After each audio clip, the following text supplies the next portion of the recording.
존경하고 사랑하는 우리 구독자 여러분 반갑습니다. 여러분의 깐추리 형 천만입니다. 벌써 이제 저녁 시간이 되었어요. 늦은 시간인데 또 여러분들과 소통의 시간을 한번 가져보도록 하겠습니다. 뭐 재미있는 이야기들을 한번 여러분들께 전달하려고 하는데 일단은 한번 재미있게 들어주시면 될 것 같습니다. 하여튼 저는 그래요. 삼성전자가 재미없다, 별 볼 일 없다, 쓰레기다, 잡주다 이런 소리가 많이 들려야 돼. 그래야지 저는 그때가 아주 삼성전자 매수하기 좋은 타임이라고 합니다. 삼성전자 너무 좋아요. 막 말 그대로 진짜 최고의 종목입니다. 모합중다. 그게 너무 막 개미들 사이에서 막 들끓기 시작하면은 그때가 좀 약간 높을 때가 아니구나. 높을 때가 아닌가 하는 생각이 들어요. 완전 고점이라고 생각을 합니다. 뭐 장기 투자하는 입장에서는 뭐 그런 거 별거 상관없는데 이제 매수하기가 참 어떻게 보면은 꺼려지는 거겠죠. 이왕이면은 우리 같은 장투하시는 분들은, 장투하는 투자자들은 좀 싸게 사고 싶어. 좀 더 저렴할 때 많이 모으고 싶죠. 고점에 매수하기는 좀 그래요. 이왕이면은 뭐 저점 매수하는 거 좋죠. 그래서 그런 때가 상당히 조심스럽고 오히려 막 잡주입니다. 막 쓰레기입니다. 막 뭐 이상한 막 욕설, 막 비아냥, 비판, 비아냥 하여튼 각종 쓰레기 단어들이 막 솟구칠 때 이때가 여러분들 좋을 때입니다. 항상 주식시장 원래 그렇더라고. 그래서 그 개미들의 인간 지표들이 보여. 여러분들 보세요. 그 댓글을 보면서 그 분위기를 보는 거야. 야, 아직까지 이렇게 뭔가 인간 지표들이 많이 나타나는구나. 그래, 인간 지표들 볼 때 이때가 참 좋을 때구나 하는 걸 느낀다는 거죠. 항상 거꾸로 가야 돼. 그래, 거꾸로. 하여튼 그렇습니다. 제가 볼 때는 그렇게 해가지고 손해본 적이 거의 없어요. 저는 거의 없어요. 뭐 100% 맞다기보다는 거의 없더라는 거죠. 인간 지표들 많이 나오면은 많이 참고해가지고 저도 투자에 도움이 되도록 하겠습니다. 이번 시간에는 여러분들에게 ETF 관련된 이야기를 할게요. 요즘 ETF 궁금한 분들이 많은데 다양한 종목들이 나오고 있습니다. 현재 우리는 뭐 미국 걸 많이 해. 미국 걸 많이 하는데 간혹 보니까 중국이 있어. 중국 ETF들이 나오기 시작합니다. 중국판 나스닥, 중국판 나스닥 ETF가 나오기 시작했다. 이런 분에 중국판 나스닥 ETF 투자해도 돼요, 안 돼요? 물어봐요. 참 난감하죠. 여러분들의 한번 이야기를 또 듣고 싶어요. 댓글로서 뭐 하시는 분도 있을 겁니다. 좋다 나쁘다는 각자 판단을 하십시오. 결정적으로 먼저 하시고 일단 그래요. 지금 지난 2019년 7월이죠. 7월에 중국 상하이 증권 거래소 내에 커창반이라고 하죠. 커창반, 뭐 과창판이라고 하는데 한자로는 과창판, 커창반이라는 그런 이름의 증권 시장이 문을 열었습니다. 커창반, 하여튼 발음도 힘듭니다. 자국의 그 혁신 기업의 자금 조달을 원활하게 하라는 우리 시진핑 아저씨 중국 주석이 그 지시를 했어. 지시를 해가지고 만들어진 그 IT주 전문 증시예요. 이 아저씨 참 웃기죠. 또 조질 때는 엄청 조지더니 이제는 또 만들으라고 하네. 그래가지고 미국의 IT 중심 거래소인 나스닥을 본따가지고 만드는 거야. 이름에 중국판 나스닥이다. 중국판 나스닥인데 결국 뭐냐, 미국 짝퉁 따라하는 겁니다. 미국판 짝퉁이다. 뭐 그렇게 이야기를 하는 분 있더라고요. 하여튼 중국판 나스닥이다.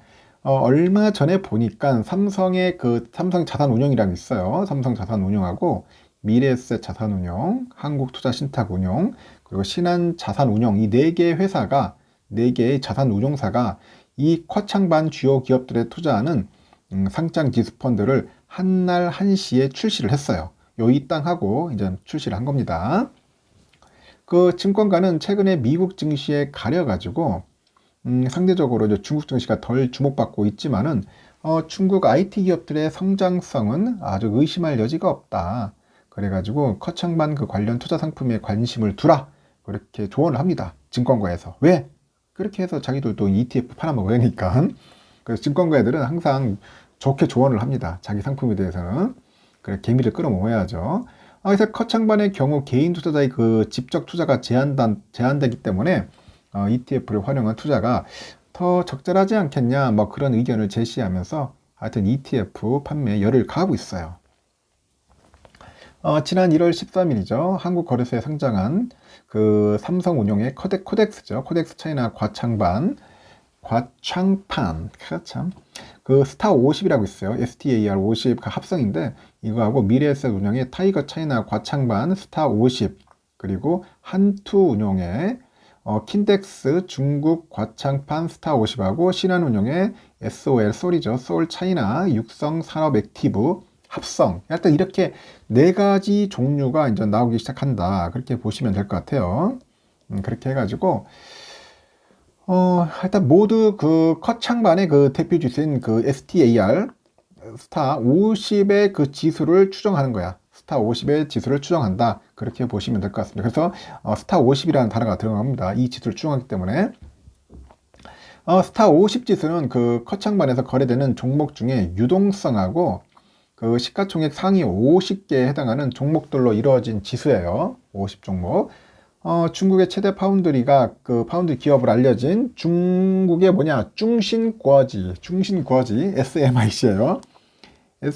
SMIC가 대표적인 종목인데 하여튼 이런 업체들이 들어가 있다는 거죠. SMIC 들어가 있어요. 그래서 이들 그 ETF 그 네 가지 종류를 쭉 보면은 특징을 보면 국내 ETF 시장의 양강인 삼성운용하고 미래에셋 운용의 ETF는 증권사와의 그 수합 계약을 통해 가지고 지수 수익률을 따르는 그 합성 복제 방식으로 동일하게 운영된다고 하네요. 합성 복제 방식. 그래서 이의 총 보수가 0.09%예요. 나름대로 뭐 싸긴 싸네요. 보니까 0.09%다. 후발주자 한투운용하고 신한운용인데 여기서 투자자들의 관심을 얻기 위해서 차별화를 꾀했어. 한투운용의 ETF는 그 스타50 지수 구독 정보를 직접 편입해 가지고 운용하는 실물형 상품이라고 합니다. 그래서 환해지를 하지 않는다. 한투는. 따라서 총보수가 0.5%예요. 합성형 패시브 상품보다 높은 편이다. 내가 볼 때는 수수료가 좀 세네. 수수료가 좀 세다. 한투과는.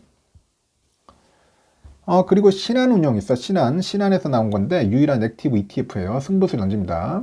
패시브 아닙니다.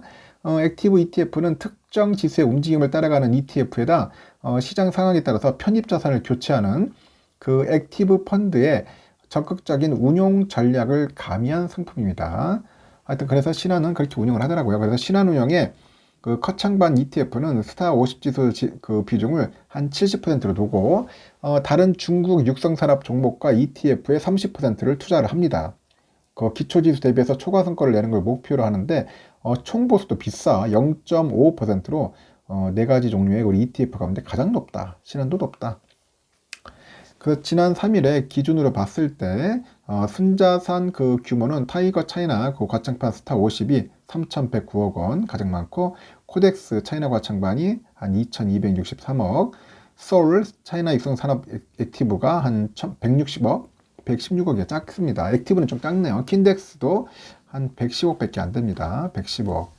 내가 볼 때는 그 타이거 쪽이 많이 들어갔어요. 미래에셋 쪽에 많이 들어간 것 같습니다. 3,109억 정도로 몰렸다.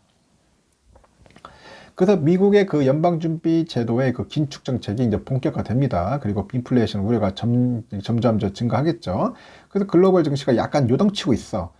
그래서 이제 초반에 수익률은 썩 만족스럽지가 않아요. 지금 상장 후에 지금 지난 3일까지 수익률이 서울 차이나의 육성 그 산업 액티브 달피한 서울 신한계 보니까 마이너스 2.4%야. 마이너스 2.4%. 킨덱스는 중국 거창판이 마이너스 2.57, 코덱스 거는 마이너스 3.85, 타이거 거는 마이너스 5.25. 지금 타이거 게 안 좋아요, 지금. 그래서 지금 다들 마이너스다. 마이너스 수준이다. 그러나 금투업계 전문가들은 중장기적인 관점에서 컷창반 ETF에 대해서 긍정적인 시각을 가지라고 합니다. 왜냐? 팔아먹어야 하니까.